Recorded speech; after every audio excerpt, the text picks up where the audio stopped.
In the mist-shrouded lands of ancient Britannia during the reign of King Arthur, there was a knight, unlike any other warrior,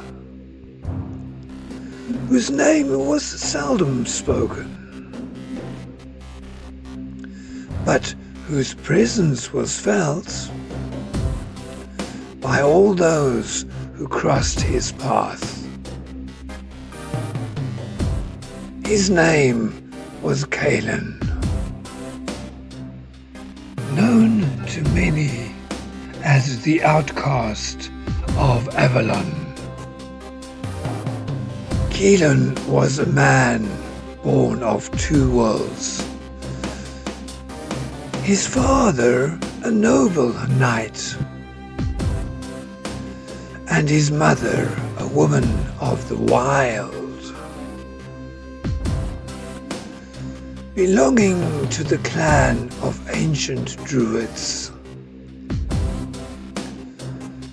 who lived on the fringe of society. From his father, he inherited strength, skill in battle, and a sense of honor. From his mother, he inherited something far more mysterious. A deep connection to the old magic of the land, the kind that men feared and did not understand. But this lineage made Kaelan an outcast, neither fully accepted by the knights nor by the druids.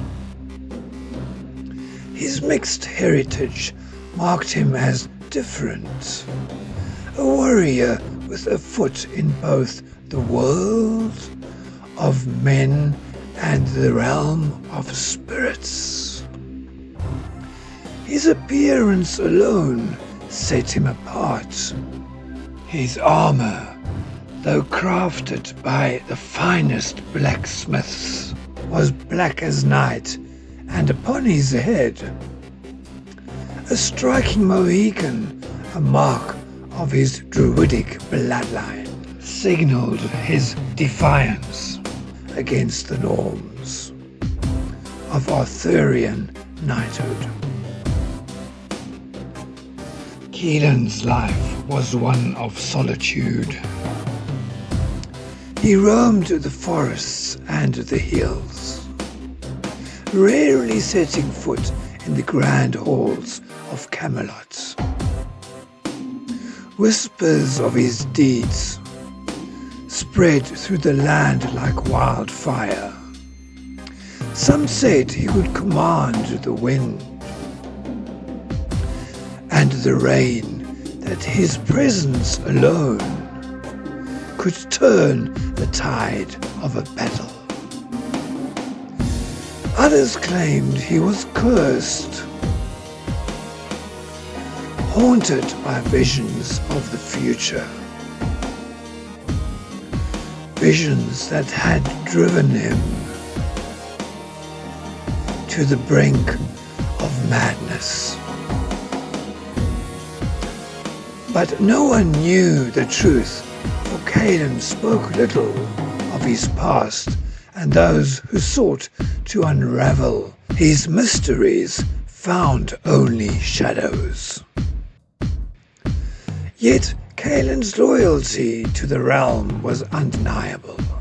He fought valiantly in the battles of Arthur's campaign, but always from the periphery,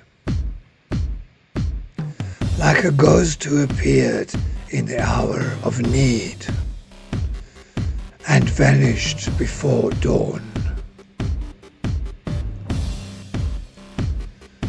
His sword, a dark blade said to be forged from the iron of a fallen star, was feared by many. It was whispered that the blade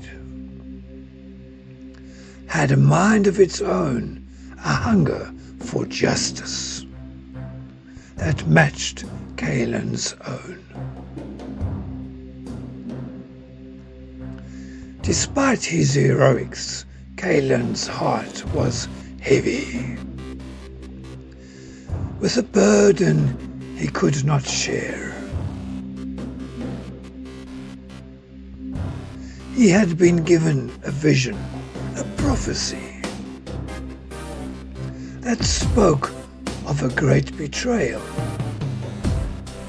that would tear Camelot apart. The vision came to him on the night of a blood moon in the heart of the ancient forest, where the veil between worlds is thin. In the vision he saw Arthur's kingdom in flames, the knights of the Round Table scattered, and a dark force rising to claim the throne. But there was something more, something that chilled Kaelan to the bone. In the vision, he saw himself standing at the center of the chaos, his dark blade dripping with blood of the innocent. The prophecy foretold that he would be the cause of the great downfall, the hand that would strike the fatal blow. It was this knowledge that kept him away from Camelot, away from the court, where the seeds of betrayal were being sown by forces unseen. Kaelan knew he had to choose, either to fulfill the prophecy or defy it. He set out on a quest for redemption, seeking wisdom from the ancient druids, hoping they could help him unravel the prophecy's meaning. He ventured into the depths of the forest, where the spirits of the old world still sway.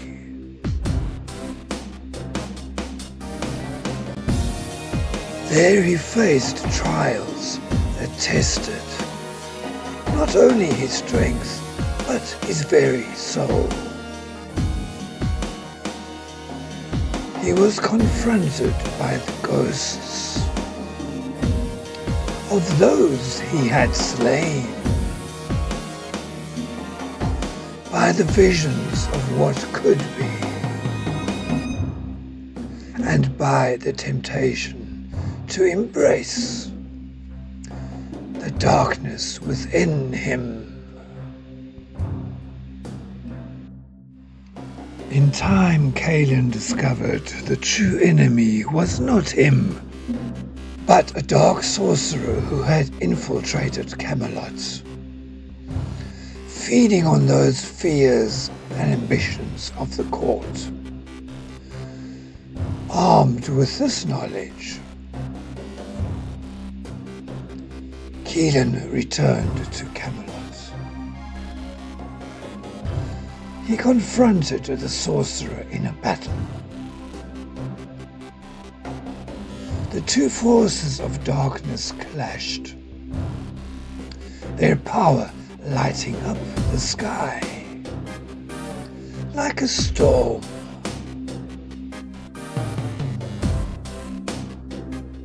It was Kaelan's star-forged sword that struck the final blow,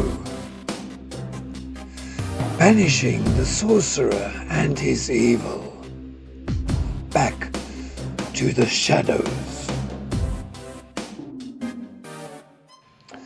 Those who know the old ways, the druids and the wise, believe that Kaelan, guardian of the balance between light and dark, understands that true power lies not in strength alone, but in the courage to face one's own darkness.